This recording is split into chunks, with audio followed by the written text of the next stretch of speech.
Before we continue, be sure to subscribe to the channel and hit the bell to get notified about our latest videos. Today, we are talking about burnout. How do you know when you are burnt out? And on the flip side of that, we're also talking about how to find your joy and pleasure. My guest today is Cynthia Loyst. She's been with us in previous groups. She's back again to continue the conversation. Hello, hi. Hi, nice to see you. Nice to see you too. So I don't want to dwell too much on burnout, but I think first of all, our members who are new to you, you might recognize Cynthia. She's the host of The Social, which is a national television program here in Canada. She's also a podcast host of Cynthia and Josie's Unmentionables, which is why I know we're going to love this conversation today. She's also a national best-selling author of the book Find Your Pleasure: The Art of Living a More Joyful Life. And you also are the creator of the website findyourpleasure.com, which is a lifestyle platform celebrating joy, indulgence, and self-expression, which I Yeah. love because this is a weight loss program, as you know. So many Yes. people are trying to lose weight in all the healthiest of ways, not just physically, but mentally. And our association with indulgence is like that's a bad thing, overindulging in food when indulging can actually be a good thing. But first, maybe a quick introduction for any of our members who might not be familiar with you since we are worldwide at this point. Yeah, thank you for that introduction. And yeah, I mean, Gina, of course, you've been on our podcast, and that was one of a really memorable episode. I loved it. Um, yeah, for me, I've been working in television for over 20 years now. I started out behind the camera and moved in front. And I work on this daily live national show, as you mentioned. And in the fall of 2023, I could feel myself just going through a rough go of things. And I didn't know what exactly it was. I'd never experienced depression. But then one day it kind of all came to a head when I showed up to work, and I just couldn't stop crying. And it scared the heck out of me. And when I look back, what preceded that was a hell of a lot of rage. I was angry at everything, the state of the world, my partner, my kid was bugging me, the people around me were getting under my skin. I was super irritable. And then it all ended up almost like transforming into this grief and sadness and utter exhaustion and cynicism. And luckily, my boss was sort of able to recognize that something wasn't right. And because the company that I work for has really great health supports, I was able to take a leave. And during that 2 months, I really was able to rest. And I know that that's not going to be accessible for everyone, so we can talk a Yeah. little bit about that. But I thought maybe it was perimenopause. I thought I was maybe going through depression. And then eventually my doctor did say to me that she felt it was burnout, which is a very hard thing because it's not something that is a medical diagnosis. So I was grateful for her to use words and language to describe that. And since then, I've been on a journey to try to figure out how to get back to myself. And it's interesting how it sort of also intersected with my work previously on pleasure. Yeah. In your experience, what is the difference between burnout or stressed out, or you mentioned menopause? Like, how did you know it was burnout versus the many other excuses, for lack of a better word, that we could have used? And I think in a Venn diagram, a lot of these things would intersect. But Yeah. burnout is typically recognized by three factors. One is exhaustion, so physical and mental exhaustion, overwhelming exhaustion. The type of exhaustion whereby even if you have a weekend off or a week away on a vacation, you come back and you still haven't had your battery recharged. That's one thing. The second thing is that sense of cynicism and detachment, particularly related to work. It's that feeling of like, nothing's going right. I kind of hate this. The joy that I previously felt related to it or other aspects of my life, I can no longer access. And the third thing is a feeling of lack of productivity, that the things that you were Mm. able to achieve before, you suddenly cannot do. So I think those are the factors that led my doctor, who also has known me for a long time, to recognize that that was probably what we were dealing with. So you mentioned something there, lack of productivity. How do we start untangling our worth from productivity, though? Oh my God, this is such a great question. I recently did a quick video that was inspired by someone else's video on Instagram. I'd seen some guys actually talking about how the healthier they get, and this resonated so strongly with me, the less ambitious they felt. And this to me was this radical aha moment because I've been feeling the same thing, that the more I get healthy and calm, the less I'm chasing that kind of chasing ambitious energy. And I think we are raised in a world, if you have a little bit of ambition, that really, really ties up those two things, that our identity and our self-worth, it's maybe from the way that you were raised as well, are intertwined. And I think the key for me is not saying that I don't have want there aren't things that I want to achieve. Of course I still have goals in life, but it's about recognizing that everyone still has worth, even if you're not doing much of anything. And this to Yeah. me, when I first heard that as an idea, I interviewed somebody who had written a book about burnout, and she very much impressed upon that, that you actually have worth. And we know this intuitively. We know that there are people with disabilities. We know that there are people who are elderly. We know that there are all kinds of people in our lives who aren't quote unquote productive, who are extraordinarily valuable. But we in this capitalistic society have decided that to equate in many cases these kinds of ideas around like productivity and success as a measurement, how much money are you making, what does your life look like, where are you living. And I think it's an actual energy that we have to put into dismantling and challenging that when it comes up for ourselves. Can we also talk about how it might look a little different? Like when I introduced you, you're a TV host, a podcast host, a national best-selling author. You have your website, you're traveling, you're doing talks, you're all of that. I can be like, oh yeah, this makes sense. She has burnout, but so does the mom at home or the caregiver of her parents. Or do you know what I mean? Can you just talk a little bit how it's not always just the super busy person that seems to be so successful. Anyone can deal with burnout. 100% anyone can. And I do think there are these different camps that we don't talk enough about. Caregiver burnout is a huge thing. And I think it's when you actually, again, I think of us as like batteries. And every day we need a certain amount of rest and recharge.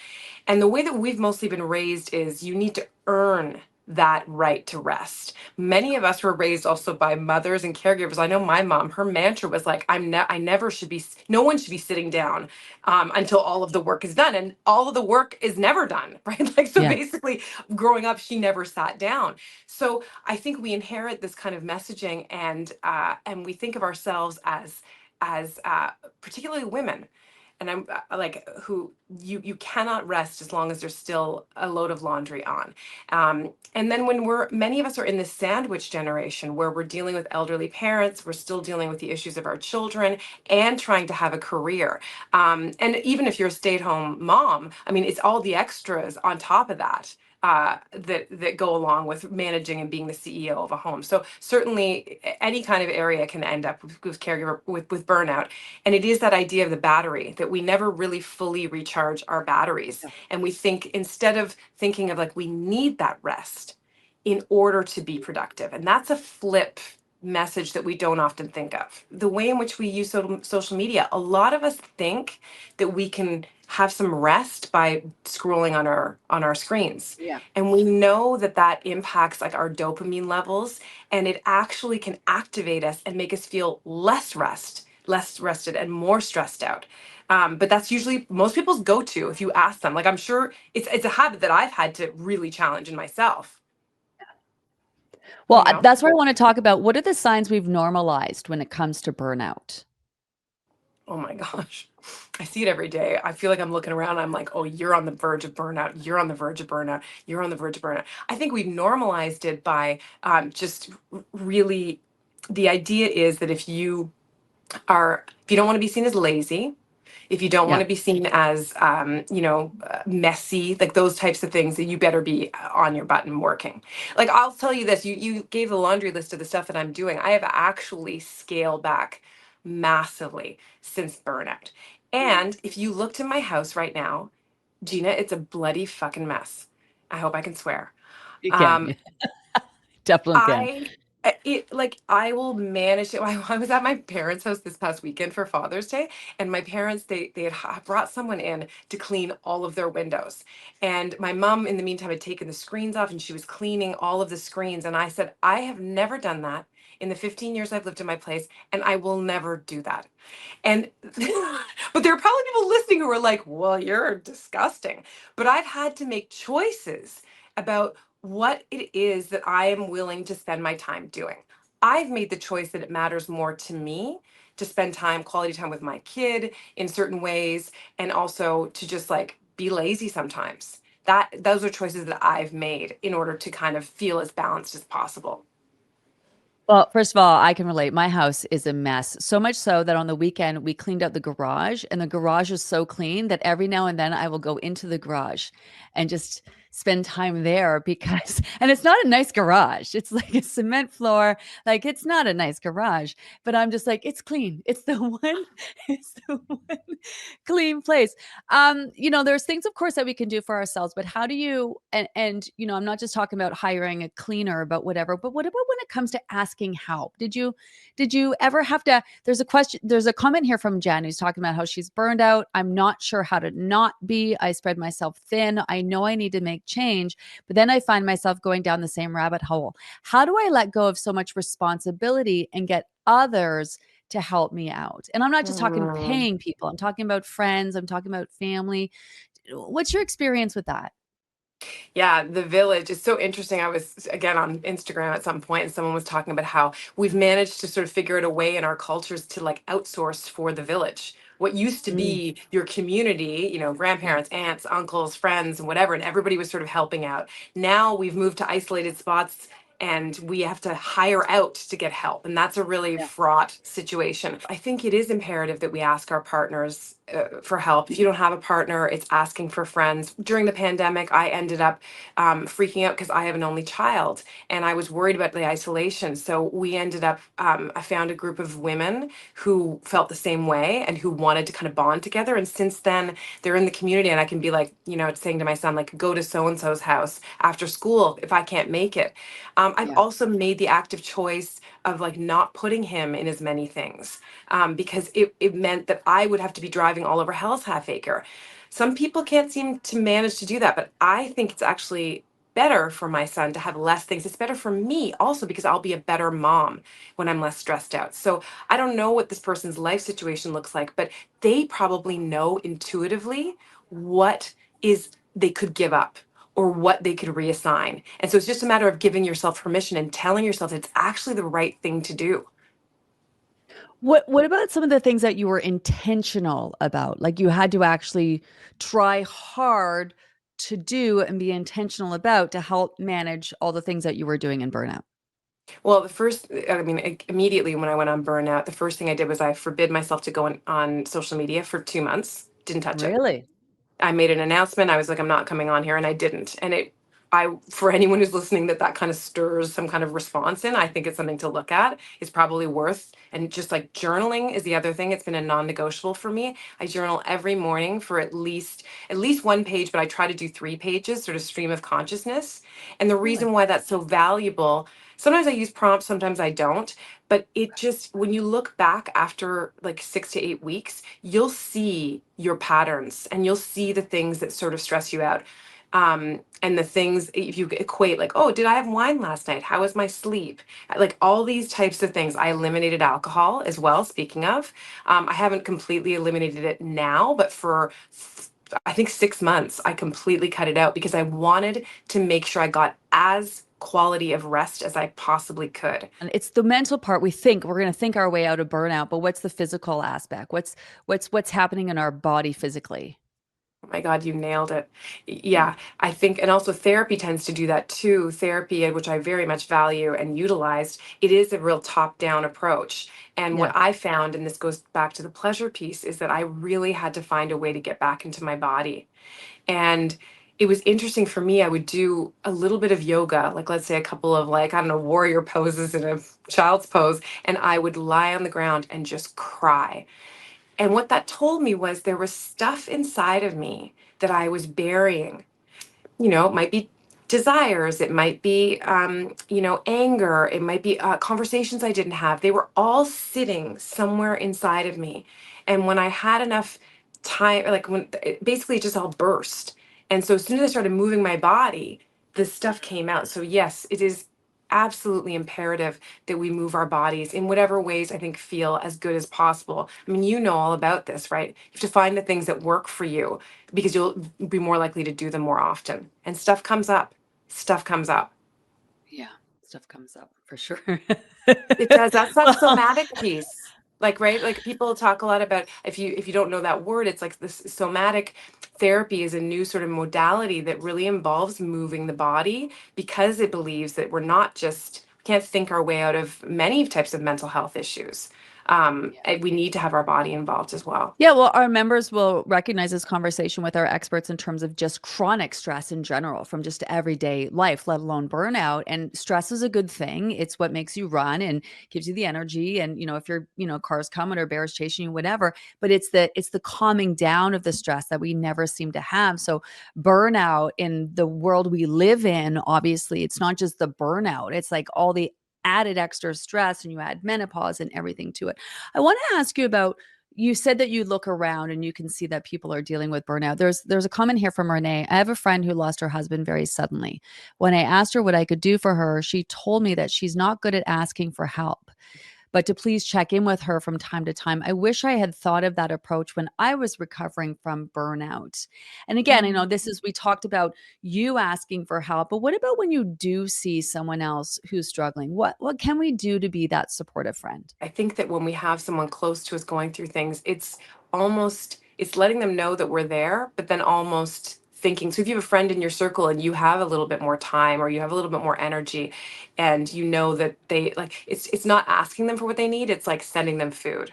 It's like making them something and leaving it. When I went through burnout, one of the things that made me bawl my head off is one day I opened up my door and someone had left a puzzle and a journal, and it was just so kind to know that someone in my circle cared about me and just did this little gesture which was just like, here.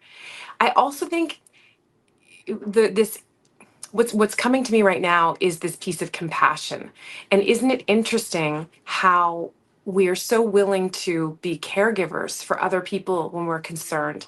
And I think it's a reminder to us, we seldom put that kind of caregiving lens on ourselves, and it is actually a scientifically researched. There's a woman named Kristen Neff who's done a ton of research about the connection between self-compassion and burnout, particularly for caregivers. She studied a lot of like people who had first responders and people in like nurse, hospital, all those types of roles.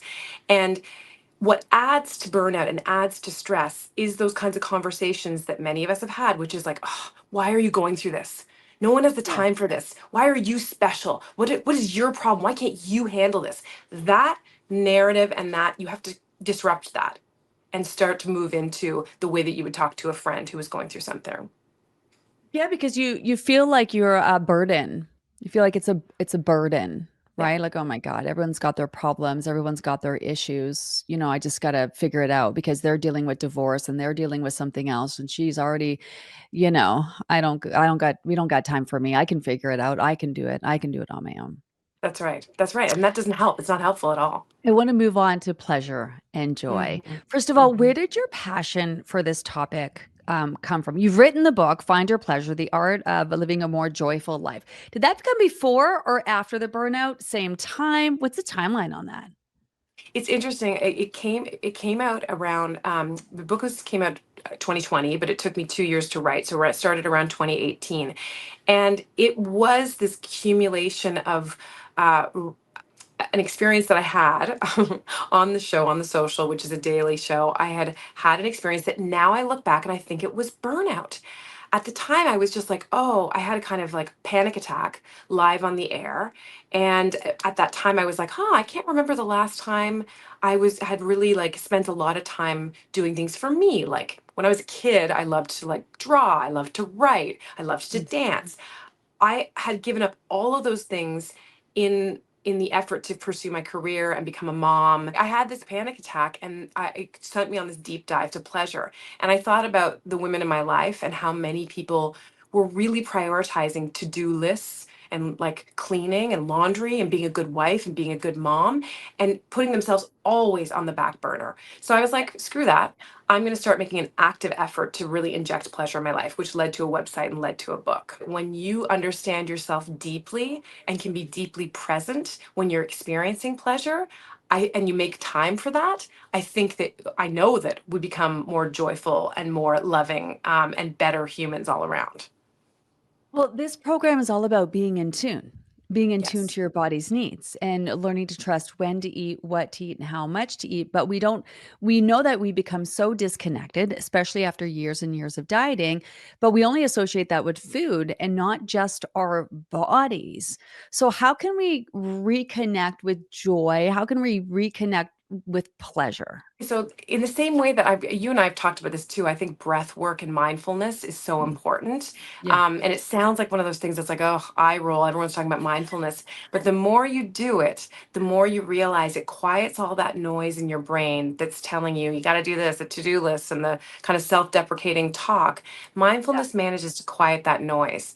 And so, this acronym that I wrote, it was in the spirit of, the sound that we make when we take a deep breath in and we go, ah, which Yes. immediately calms us down, calms your Yeah. nervous system down. So I wrote for three A's, like an acronym, A, because that's the way you spell that. The Ah. first A is for awareness.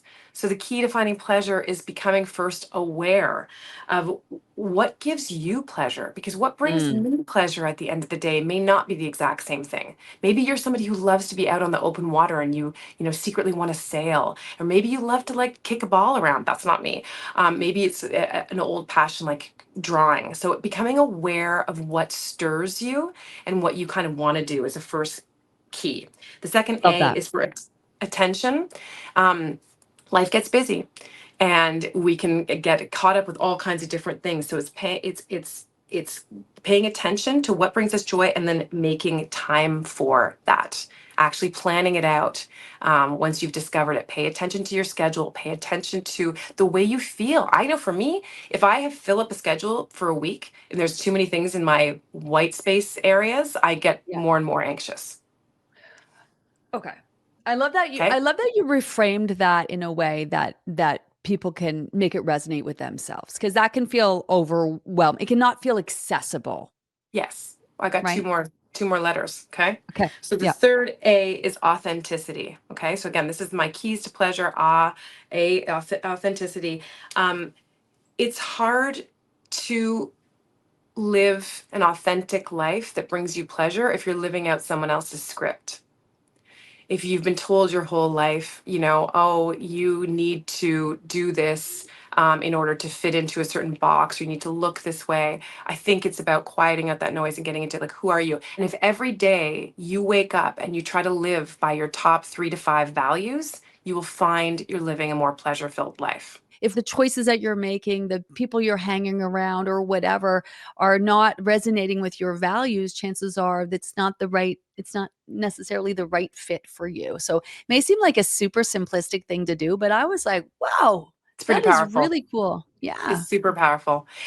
Yeah, I love that. And then the last letter is H, which is so ah. So we went from awareness, attention, authenticity, and H being the last letter is help. And I think that that is like, again, if you want to just like put a simple formula together, those are the letters. And I think the last thing is that if you cannot find enough pleasure in your life, it's you need help. You need those places. And whether it's a friend to lean on, whether it's a babysitter, down the street. It's asking people in your network for little bits of help. A message for our members who are listening, joining us live, or watching after the fact. Many of them just starting to recognize that they either are experiencing burnout or not finding enough pleasure enjoying their lives. I mean, I just hope that they would take this message that you are worth it. You were given these senses, the ability to taste and touch and feel and hear and smell. Like, all these things are there. If you even just want to start there on a daily basis, trying to tap into your senses, you will find that pleasure comes. And I don't want you to be a few of the women that I met on my book tour who said to me they were in their like late 60s, 70s, who said they lived their entire lives in service of their husbands and their children. They didn't even know anymore what brought them pleasure. And if that sounds like you, it's never too late. I do want you to know that. Like, it's never too late to start prioritizing your pleasure and joy. Just start with your senses. Oh, I love that. You can pick up Cynthia's book. It's called Find Your Pleasure: The Art of Living a More Joyful Life. You can also go to her website, findyourpleasure.com. Listen to her podcast, Unmentionables, Cynthia and Josie's Unmentionables. Cynthia, always a pleasure. Thank you so much. Thank you so much.